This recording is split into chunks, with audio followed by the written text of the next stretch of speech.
皆さんこんにちは。ジャパニーズポッドキャスト with 花へお越しくださりありがとうございます。皆さん元気にお過ごしでしょうか？今回はなぜ日本人が細いのかについてお話ししていこうと思います。これは最近コメントでアイディアをいただいて面白いなと思って、このエピソードを作ってみようと思いました。なのでね、コメントしていただきありがとうございます。このエピソードを作るにあたってまず言っておきたいことは、見た目が細いっていうのは健康っていうわけでもないし、逆に不健康な場合もあるし、細いのは OK、細いのはダメとか、また逆に太った方がいいよ、痩せた方がいいよみたいな、そういう話をしているのではないです。なのでそれをね、まずは頭に入れておいてほしいなと思います。まず感覚的になんですけど、街を歩いていたりして、日本人は確かに細い人が多いなと私は思います。で、皆さんはどうですかね？どう思いますか？日本人は細い人が多いなっていう感覚はありますか？または、いや、そうでもないんじゃない？別に太い人もいっぱいいると思うけどっていう方もいるかと思います。でなんですが、まずは事実として数字を見ていきたいんですが、日本での肥満率。肥満っていうのは BMI が25以上で日本では肥満というか肥満予備軍とされています。この肥満はどうやって測るのかですが、基本的には BMI という方法を使って測ります。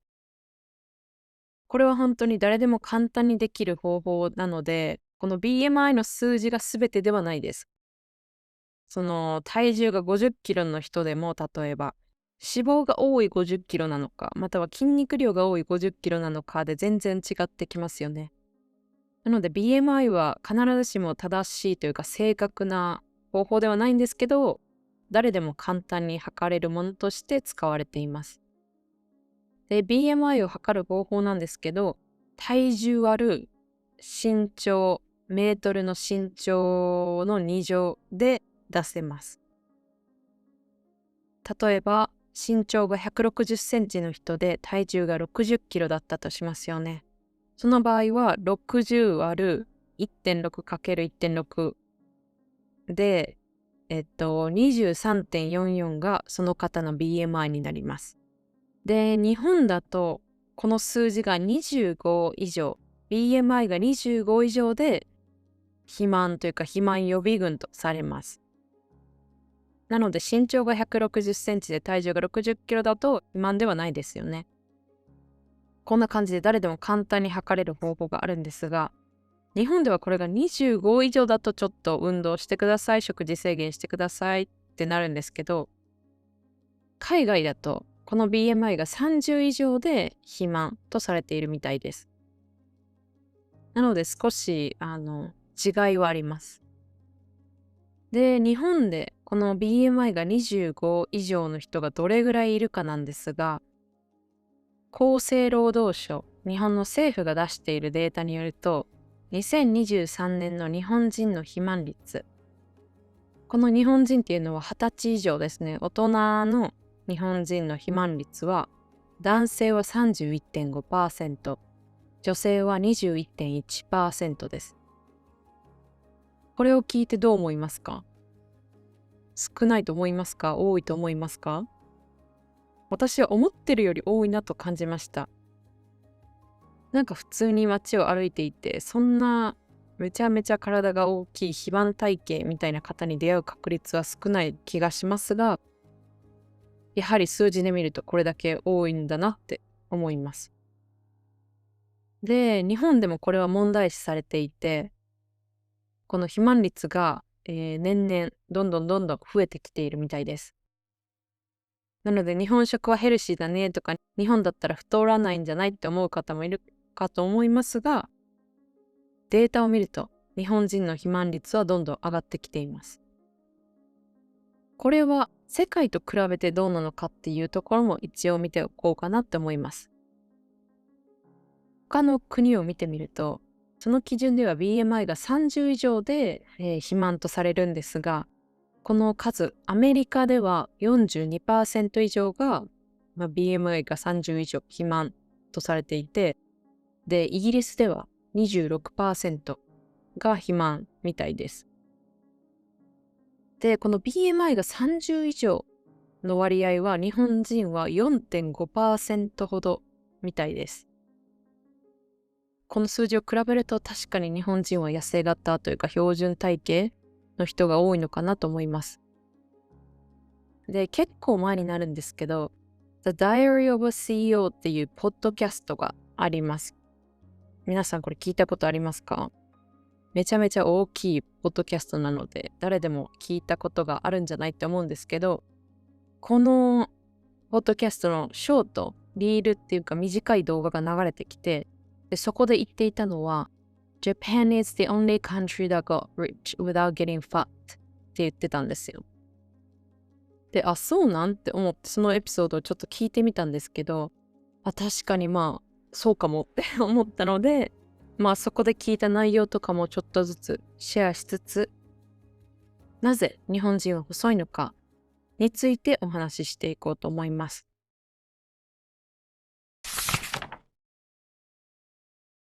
先ほど言った数字から見てもわかる通り、日本人は肥満の人が世界的に他の国と比べても少ないわけです。でもなぜどうしてって思いますよね。日本にだってマクドナルドはあるし、バーガーキングもあるし、コーラとかスプライトとか甘いジュースもたくさんあるし、美味しくて甘くて砂糖大量のお菓子も大量にあります。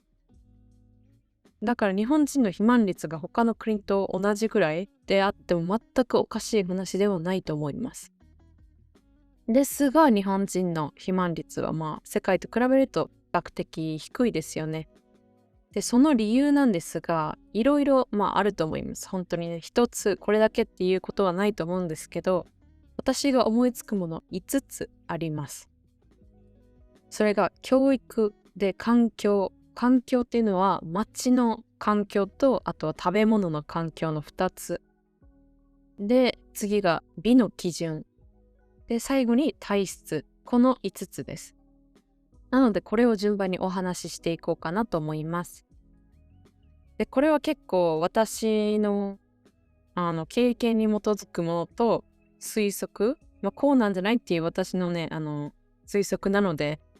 どっかからデータを引っ張ってきて、これが正解ですって言ってるわけではないので、確かにそうなったら健康的に過ごせるかもみたいな感じで、ちょっと軽くね、聞いてみてもらえたらなって思います。で、1つ目は教育です。教育ってどんな教育って思うかもしれないんですけど、これは子供の頃からの栄養の教育です。まず日本には給食というランチのシステムがあります。これは学校というエピソードで話しているので、初めて聞いたっていう方はその学校のエピソードも後で聞いてみてほしいです。で、この給食っていうのはプロフェッショナル、ちゃんと栄養学などを学んで資格もあってっていうその栄養士の方がメニューを全部考えていて、炭水化物、タンパク質、脂質とか、あとは野菜のビタミンとか、そういうものを全部均等に食べられるようにしてメニューを作っています。で、日本の小学校は全て給食だと思います。なので日本で学校に行っていれば、その栄養がちゃんと整った、バランスも整ったお昼のランチを食べます。で、最近は中学校も給食があるところが多いと思います。日本は小学校が6年間、中学校が3年間なので、子供の頃の9年間のお昼のランチはそういう栄養素がちゃんと整ったものを食べます。で、ただ食べるだけではなくて、量も決まっています。このおかず大好きだから、たくさん食べたいとか、ご飯、パン大好きだからこれをめっちゃ食べたいっていうことができないです。日本の給食はそのビュッフェスタイルで好きな料理を好きなだけ食べていいよっていうのではなく、もう一人一人量が決まっているので、食べ過ぎはまずないです。でその食べるものも栄養がちゃんと整っているので、子供のその成長期にとったらめちゃめちゃいいものだなって思います。で、ただ健康的なご飯を食べているだけだったら、そんなね、大人になってからは別に関係ないじゃないですか。でも、日本の学校では基本的な栄養素も学びます。炭水化物、タンパク質、脂質とかいろいろありますよね。で、例えばご飯は何ですか？ご飯は炭水化物だよね。そうです。体のエネルギーになるものです。みたいな感じで。で、肉とか魚はこれは何ですか？みたいな。これはタンパク質だよね。これは筋肉を作ったり、骨を作ったり、とっても大事な栄養素です。みたいな感じで、学ぶ授業を日本人なら 100% 受けていると思います。こういう授業があったからとって別に大人になって覚えているわけではないんですけど、でも全くそういうのを知らずに育ったっていう場合と、一回でもそういう教育があった、そういう授業があったっていう人では全然違うと思います。いざ、最近食生活乱れてるからちょっと整えようみたいな感じでダイエット始めるとしますよね。で、その時にも何を信じたらいいかわからないというか、いろんな情報があるのでね、何を信じたらいいかわかんないってことになると思いますけど、そういう学校で教わった本当に基本的な知識が少しでもあれば、余計なね、なんか広告とかに惑わされずに、ちゃんと必要な栄養素をとって運動をしてっていう風にできるかなと思います。子供の時に受けた教育っていうのは一つ大きな要因かなって思います。で、あと、さっき話したDiary of a CEO のポッドキャストなんですけど、でそこでその方が日本の学校に行って子供にインタビューをして、好きな食べ物は何ですかっていうインタビューをした時に、その子供は私の好きな食べ物はブロッコリーみたいな感じで答えたそうです。で、他の子は、海藻が好きとか、白ご飯が好きみたいな感じで答えていたみたいです。普通というか、多くの人は子供でブロッコリー好きってなんなんみたいな思いますよね。子供だったら、なんかピザとか、お菓子、チョコレートみたいな、そういうのが好きっていうのが普通というか、多くの子供がね、そういう答えになるかなって思うんですけど、その方、とキャストに出ていた方が聞いたときは、子供がブロッコリー好きみたいな感じで答えていたそうです。で、私も初め、って思ったんですけど、でもよく考えてみれば、私の小学生からめっちゃ仲いい友達は、その小学生の時におやつでミニトマトをよく食べていたり、なんかキュウリにちょっと味噌の、タレっていうんですかね、をつけて食べたり、なんかキャベツがたくさん家にあったから、そのキャベツをおやつとして食べたり、みたいなことをよく言ってました。だから全然普通だなって改めて思いました。その子供なのに小学生10歳とか、そういう子供が一番好きな食べ物はって聞かれて、ブロッコリー、ミニトマトって答えるのが普通な世界線があるんだって改めて気づきました。そんな感じで教育っていうのはとっても大事だなと思いましたし、その教育を子供の頃から、言うたら無料で受けられるっていうのはものすごく貴重だなって思いました。で、その次は環境です。環境は街の環境と食の環境2つがあると思ってます。まず街の環境なんですけど、これは日本に1回でも来たことがある方はわかるかなと思います。日本は車社会ではないです。田舎に行かない限りは車はそんなに必要ではないです。でも日本人も移動はたくさんするので、その時に何を使うかというと、基本は電車とか徒歩とか自転車とか、自分の体を使ってその動くものっていうのが多いです。で、電車別に運動はしてないやんって思うかもしれないですけど、まず家から駅に行くのに歩いたり自転車に乗っていくっていう方がめちゃめちゃ多いと思います。その駅に着いた瞬間に電車に乗れるわけではないです。ちょっと改札内を歩いたり階段を上ったり降りたりして電車に乗って、で電車をまた乗り換えたりして、目的地の駅に到着してもそこからねまた自分の目的地まで歩いていくっていう感じで、日本で生活していたらもう勝手にね歩かざるを得ないんですよ。ちょっとコンビニ行く、ちょっとスーパーに行くっていうのも近いので、そのわざわざ車に乗っていくっていう方はあんまりいないかと思います。田舎は別ですけどね、田舎はもう結構車社会ですけど、日本の都会、東京とかどこでも都会に住んでいたら、やっぱり歩くんですよね。日常的にめちゃめちゃ歩きます。なので、そのジムに行かなくても勝手に運動できているっていう環境は大きいかなと思います。あと、車社会でないからこそ、めちゃめちゃお金たくさんあるとか、めっちゃ急いでるとか、終電逃したっていう場合以外は、タクシーとか、もうほとんど使わないかなと思います。タクシー使ってる方はもちろんたくさんいますけど、その全体的に見ると、タクシーを使ってドアトゥドアで移動するっていう方も少ないかなと思います。なので、日本はめっちゃまず歩きます。これが環境の一つです。例えばアメリカとか、他の車社会だと、もう家出た瞬間に車乗って、目的地まで車で行って、なのでその移動中に歩くとか移動中に体を動かすってことがほとんどないですよね。っていうのと比べると、やっぱり日々ね、運動できる環境というか、運動せざるを得ない環境に置かれている日本人は、やっぱりエネルギー消費が多いのかなって思います。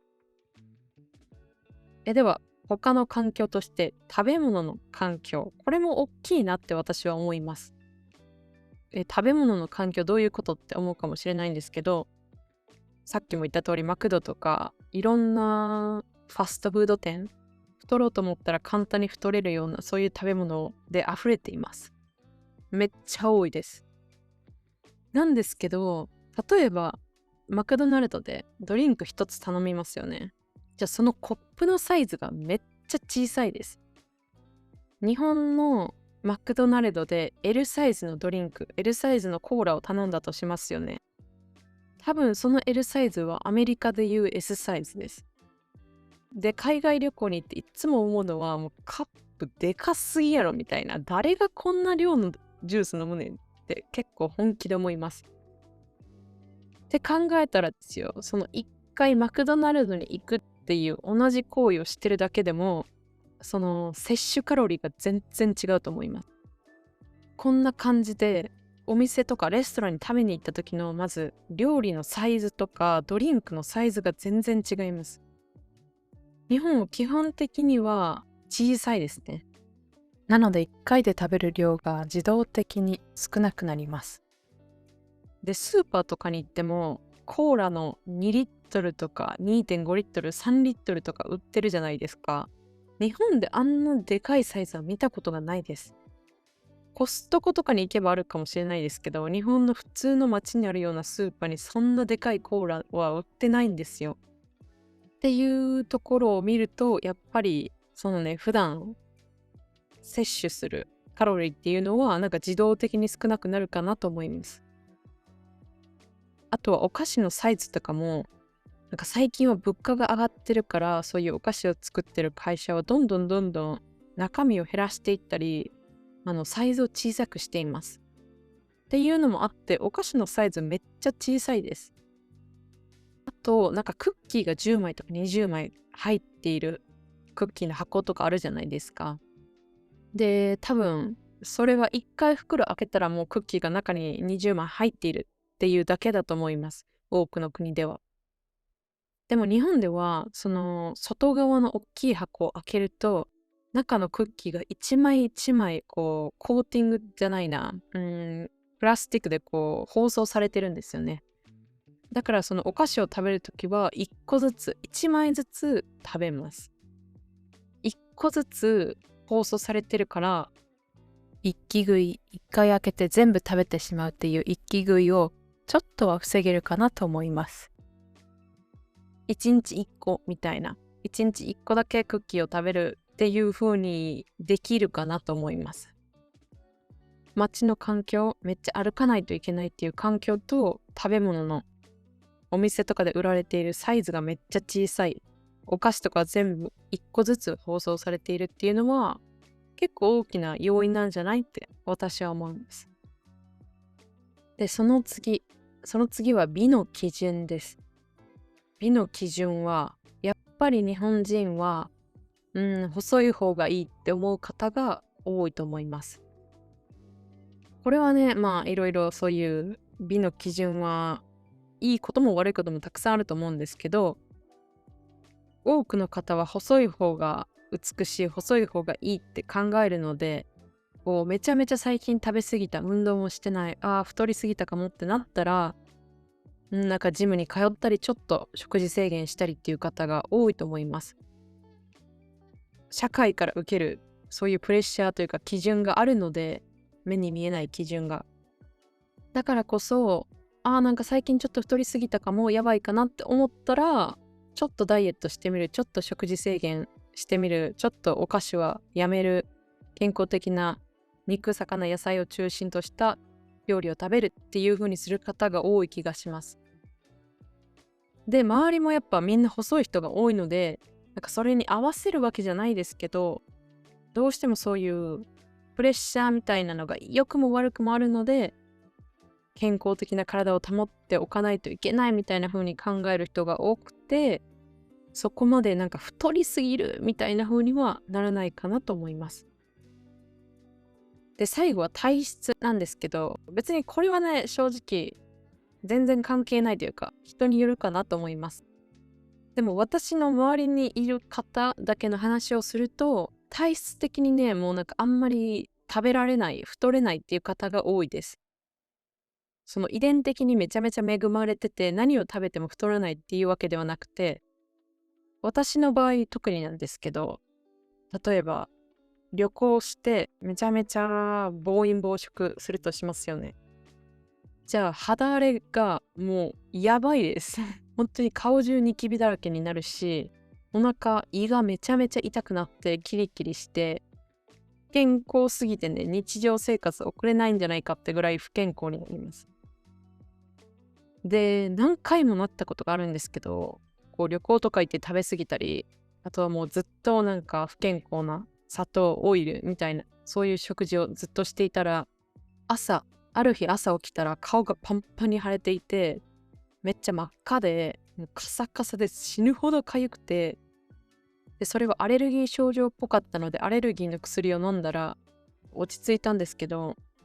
でもアレルギー検査をしても、何か特定の食品がアレルギーですよってならないんですよね。でも毎回めちゃめちゃ食べ過ぎたなっていう日が続くと、顔がちょっと目が赤く腫れたり、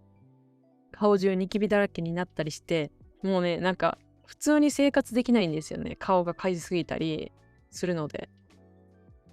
で、健康的な食事を中心にしてたら、そういうアレルギーみたいな症状は出ないので、これを食べる、これを食べないみたいな、別に食べ物には気を使ってないというか、アレルギーは気にしてないんですけど、健康的な食事をしていたら、そういう症状もないし、お腹も痛くならないんですよ。なので、もう体質的に、まず、そんな何日も続けて、ハンバーガーばっかり食べられないとか、ポテチばっかり食べてられないっていうのが、私にはあります。私の友達も前日食べ過ぎると、もうお腹が痛くてしょうがないし、気分もめちゃめちゃだるいし、こんな風にしてたら普通に仕事できないっていう方が多いです。ちょっとこれ大げさに聞こえますけど、でもね、やっぱ体質的になんか悪いものばっかり食べてられないっていう人が、私の周りは結構多いです。で、その遺伝子とかを見たら別に関係はないと思うんですけど、なんかそういうのがあって、もうね、太れないというか、太ろうと思ったらその前に悪影響がありすぎてできないっていう人が多いです。で、これら教育、環境、美の基準、体質が、日本人に細い人が多い理由なんじゃないかなって思います。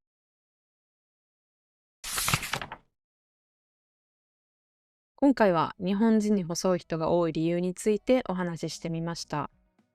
どうですかね、これを聞いて、まあ確かにそれやったら細いというか、まあ比較的健康的な体を保っておけるのかなって思った方もいると思いますし、こういうのはっていう他の理由を思いついた方もいるかなと思います。で、まあ細いイコール健康っていうわけではないので、決して目に見える見た目が全てではないですが、やっぱりまあ例えば BMI25 の人と BMI30 の人を比べると、25以下の人の方が健康的ないろんな病気はしにくいっていうのはあるかなと思います。私が思いついたものを言ってみたんですが、全然他にも意見があると思うので、皆さんよければぜひコメント欄でシェアしてください。では最後にお知らせです。現在 YouTube と Patreon でメンバーシップをやっています。動画のトランスクリプトが欲しい方、またはこれからもポッドキャストを続けていくための応援、サポートをしてくださる方がいましたら、ぜひメンバーシップへの参加お願いいたします。またすでに参加してくださった方々、本当にありがとうございます。皆さんのおかげでこうやって続けることができていますし、とっても大きな励みになっています。これからも面白いエピソードをどんどん作っていけたらなと思うので、応援していただけると本当に嬉しいです。では今回はここまでになります。最後まで聞いてくださり、本当にありがとうございました。ではまた次回のエピソードでお会いしましょう。